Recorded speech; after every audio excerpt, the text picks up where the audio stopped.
Hello, my name is Kashibaya. Welcome to these Forbidden Fruits. I'm going to try to make this, shamanic shamanic reverberations. Oh, look at that. Oh, welcome. Welcome in, my fellow fallen. It is allergy season. And this is a timeless reading, so I guess every day is the allergy season. Excuse me.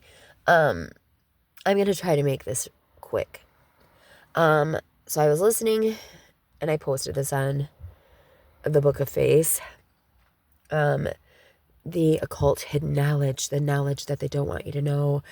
This guy was an ex-occultist. I don't know why you'd be an ex-occultist, why you'd want to be an ex hidden knowledge seeker, but apparently, yeah. I don't know if it was a Masonic tradition or Masonic knowing that he cut himself off from, whatever, who cares? Who knows, who cares? He reminded me of like a CIA operative, so whatever. But maybe he was some dude that taught people the gateway process. I don't know. What I do know is he was explaining how knowledge becomes experience, becomes wisdom, right? So let's put this into play here. So you talk about how, let's just put this into common everyday practice, right? So you're taught things in school. A plus B equals C. Let's say A is them teaching us these things in school. When you touch the fire, you get burned, right? So we learn. The learning is just the knowledge. Because now we know that when we touch the fire, we get burned. Well, let's move that into the experience, right? We want to experience it. We can't just be in the classroom and know it. We've got to go out and experience that, right? We've got to experience the fire. We've got to touch the fire. We know that when we touch the fire, we get burned, but we've got to experience the fire. So we touch the fire. We've got to experience the fire. Experience it. Well, that's B. B is experience. C is wisdom. We've now experienced the fire. C is wisdom. We have been burned. We now have the wisdom of the knowledge because we have experienced the fire. We have felt the flame. A plus B equals C. You can't just have the knowledge and walk around with the knowing that you get burned when you touch the fire. People will tell you all day, hey, if you touch the fire, you get burned. And you'll be like, yeah, you touch the fire, you get burned. I know that. I learned that in school. And hey, don't touch the fire. You touch that fire, you're going to get burned. Well, okay, sure. But what does it feel like to be burned? People will ride around all day on their high horses saying, I know that if you touch that fire, you're going to get burned. I know this. I know this. High and mighty me, high and mighty me. There's some people that don't even know. Hey, touch the fire, you get burned. What happens when you touch fire? What happens when you touch fire? What happens when you touch... Some people don't even know.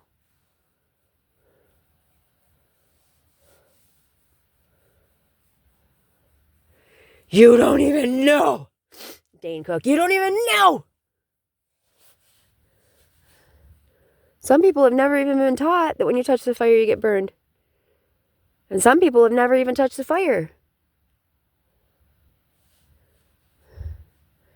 It comes from wisdom. I know a lot of people that have never fucking touched that fire. And they're walking around on their high horse. I never wanted to touch the fire. I'll tell you what, I never wanted to touch the fire because I knew if you touch the fire, you get burned. But somehow or another, I ended up in the fucking fire. And I have wisdom now. And I keep telling myself, I am never touching that goddamn fire again. And yet, here I am again in the flames. And somehow or another, I'm surrounded by people who are telling me, bitch, don't touch a fire. Do you know what happens when you touch that fire? Yes, I know what happens when you touch the fire. I have wisdom in regards to fire touching. Do you? Do you? And they're sitting back telling me that I have no idea what the fuck I'm talking about. I have no idea what it's like to touch a fire.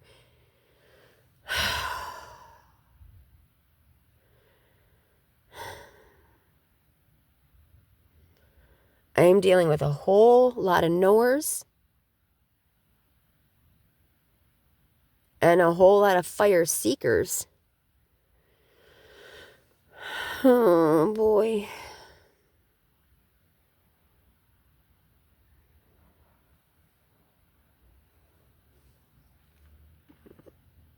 And, I don't really necessarily want them to have to experience what happens when they really touch it. I especially don't want to have my kids touching the fire. I just don't. Please. But I know I have to send them out and let them go.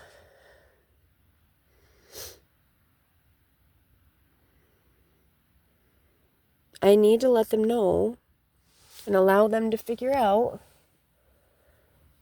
what C is like, what B is like.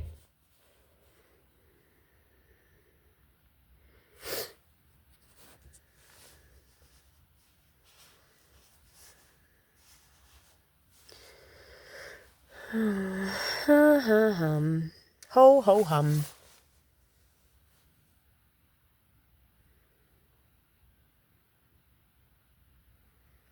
But I do want wise children. I don't want hoity-toity, knowledgeable children that are in logic, coming through logic, and not through love.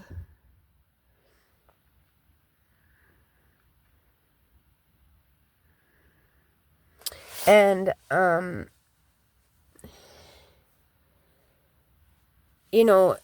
angels,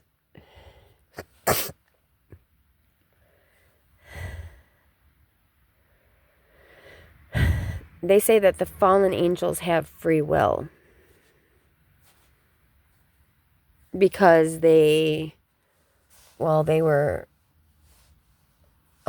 supposedly prideful, and they thought that they were equal to God. Or Lucifer fell because he thought he was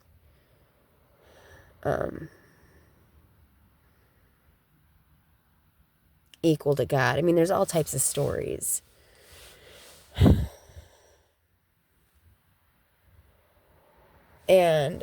Or he was the greatest among the angels or something like that. And I think that it was because he wanted the most attention.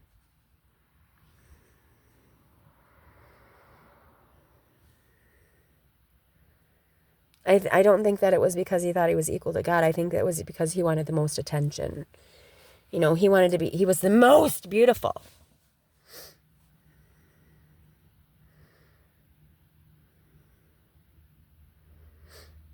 And when he got down here, I was like, oh, shit. Oh, shit. The fall hurt. Don't forget, we're all equals here. There are no favorites. There are no favorites. And that's why he was... You know, you don't want God to pay attention to you when you're jerking off in your bedroom. Like, you don't want God's attention on you 24/7, but he can be there. But he can be there. You know, like, why are you ashamed, Adam? Oh, because you're naked? Oh, did you forget that I'm always here? That kind of thing. I mean, you know, it's a catch-22. Damned if you do, damned if you don't. You want my attention on you at all times, Lucifer. Really? No, not really. Not really. I don't want you watching me jerk off.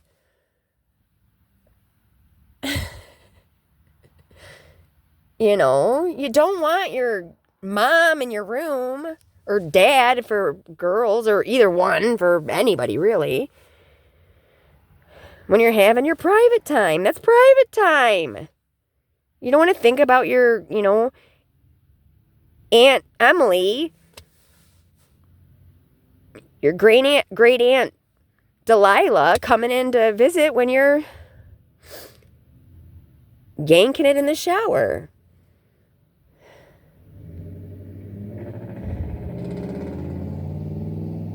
You're the chosen one, but you're not the only one.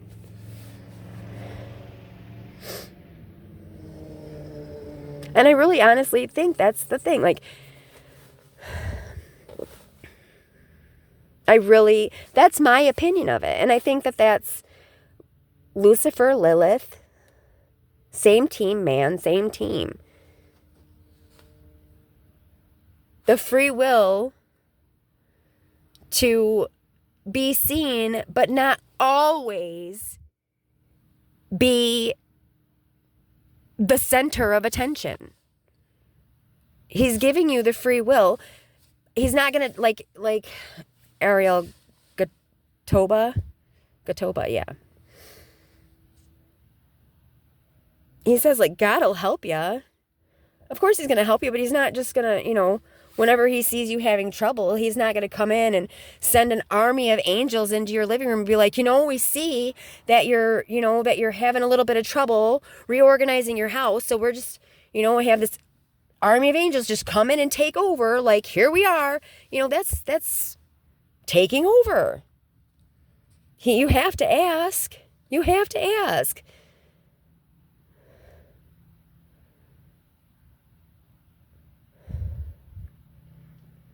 That's why it's the serpent path. The tree of life is the serpent path. I don't know. You should really listen to him. His channel, their channel is excellent. It's amazing. It's spells and how how their psalmic spells, and it's, you know, it's pagan, whatever. Who gives a fuck? It's all one, same team, man, same team. If the entities of bad, quotes, and the entities of good, quotes, have to, you know, one way or another, shimmy you into the fourth way, which is, I don't know, I don't care. They've got to bring you into neutrality, so you're working it to see that you want what's best for yourself, so you can give your best to everyone. And if you're being selfish or selfless, then you're not giving yourself care or love or compassion. You're either not caring at all for yourself, or you're caring too much all about yourself. People will say, oh, you have to be selfless. No. Then you're putting the gas mask on somebody else first. Oh, you've got to be, in care of self. No. Then you're putting the gas mask on yourself and sitting back and not even looking around to see if anybody else needs help. Oi.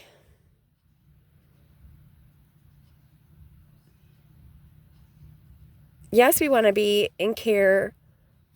We need to be in self-care so that we can also care for, you know what I'm saying. You know what I mean. We want to care for, we don't want to be self-serving. We want to be in service to the all. But we have to put some amount of care into ourself. Some amount of service has to go into ourself, or we can't serve anybody. That's the fourth way.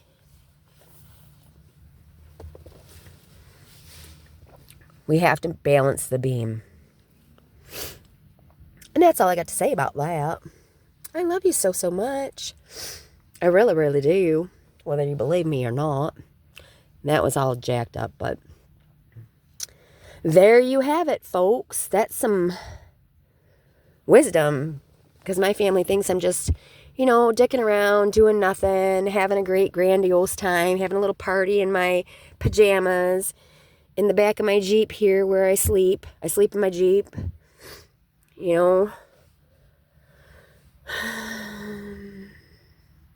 There's pandemonium in my storage unit. It's just it's just free for all. When really I'm just trying to figure out what's going on in my brain so I can make the next move and not smell like poo so I can be in public. But really I'm just talking to me, talking to you so I can make sense of this world because it's gone nuts. Nobody's had any kind of awakening that I know in my life.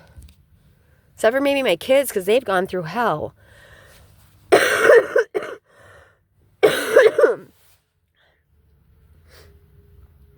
The only people I know that have had any kind of awakening or anywhere near it is people that have gone through hell that I know of. And it's too freaking bad. Because I don't want people to have to go through hell to be alert and alive and aware to what the hell's going on in this place. Because everybody that has gone through hell want to make it heaven. And everybody else is making it a living hell. For everyone else. And that's not cool. I love you. I'll talk to you later. I gotta let you go. Because I gotta get me some gas. Alright, well. Blessed be. Because God not be less GP, bitches. Bliss out. Booch. Talk to you later. Love you. Bye.